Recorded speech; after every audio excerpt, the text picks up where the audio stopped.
তো 8/6/2025 আগরতলা শান্তিপাড়া ওইখানে একটি ঘটনা ঘটেছিল, সেটা আপনারাও প্রত্যক্ষ করেছিলেন।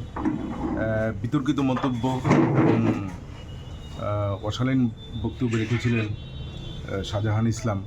উনি আমাদের মাননীয় মুখ্যমন্ত্রীর বিরুদ্ধে কিছু মন্তব্য, যেগুলো কিছুটা অনেকটা সাম্প্রদায়িকভাবে চারিদিকে বিস্তৃতি লাভ করেছিল, যেটা নিয়ে খুব উত্তেজনা চরম পর্যায়ে পৌঁছে গিয়েছিল। তো ফাইনালি আমরা কেস নিয়েছিলাম। ওই কেসে শাহজাহান ইসলামের ভাই খায়রুল আর তার বাবা ওরাও অ্যারেস্ট হয়েছে, কিন্তু শাহজাহান ইসলাম পলাতক ছিল। দীর্ঘ পলাতক থাকার মাঝখানে সে আবার ডিস্ট্রিক্ট কোর্টে বেল পিটিশন করেছিল। সেখানে আবার বেল পিটিশনের মধ্যে সিগনেচার যে করেছে শাহজাহান ইসলাম, সেটাও জাল করা, মানে সেটাও তার নকল সই।